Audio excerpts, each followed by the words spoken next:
Kaya Assalamualaikum warahmatullahi wabarakatuh. Kaya from TNU 94.7 TN Radio from Cotabato.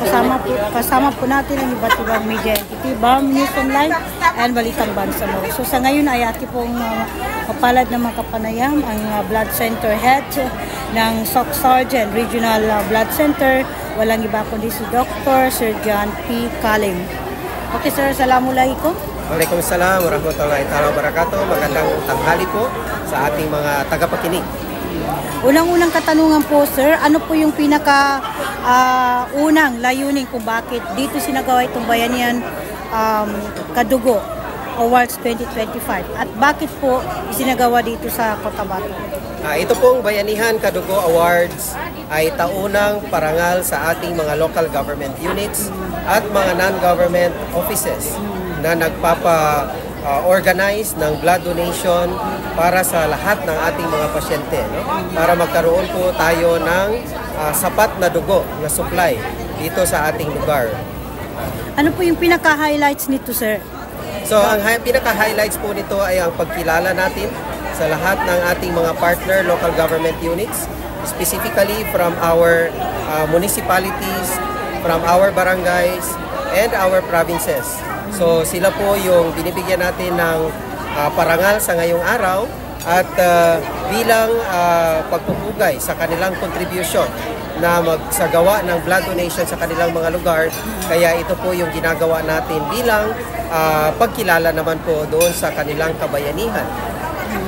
Saan po nanggaling yung mga na-awardan ngayong araw? So, ang SOC Sergeant Regional Blood Center po ay nakikiter po ng dalawang regions, no? So, sa Region 12 at saka sa BARM.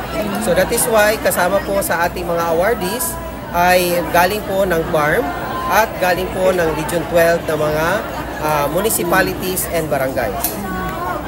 So, ano po ba ang kategorya ng isang munisipyo na na-awardan ng ganitong awards? So, lahat po na nakikipag-partner ng mga munisipyo at mga barangays, no? So, regardless po sa dami ng nakukuha po nilang dugo, binibigyan po natin sila ng award.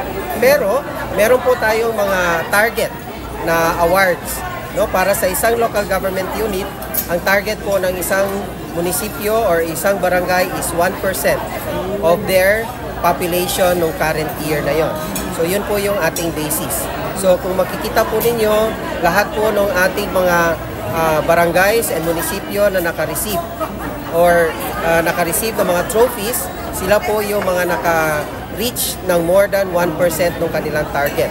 So, kung makikita po ninyo, almost 600 po yan sila lahat na total awardees. No? So, napuno po nila itong buong convention hall dito sa Robinsons sa Alnor. No, sa dami po ng local government units na nagsusuporta ng itong programa na ito. So, sir, congratulations dahil naging matagumpay po ang inyong programa ngayong araw. So, my final question is, ano po yung kaibahan ng Bayanihan Kadugo last year compare sa ngayong sinelebra? So, kumpara po sa last year, mas dumami pa po yung ating mga local government units, no?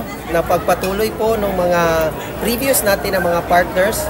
Kumbaga, every year, pinagbubutihan po ng bawat local government unit yung kanilang performance, no? So, sa ngayon, mas madami po yung ating mga awardees compared sa last year.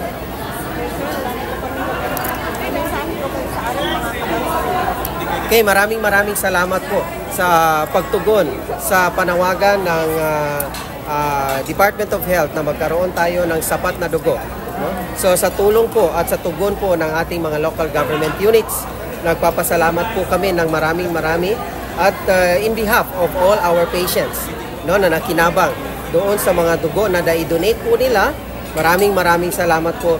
Diyos po ang bahalang bigay ng reward po sa kanilang lahat. Maraming salamat. Assalamualaikum warahmatullahi wabarakatuh. Waalaikumsalam. Sukran. Siya po ay Blood Center Head ng taga-MOH. Regional Blood Center. Maraming salamat.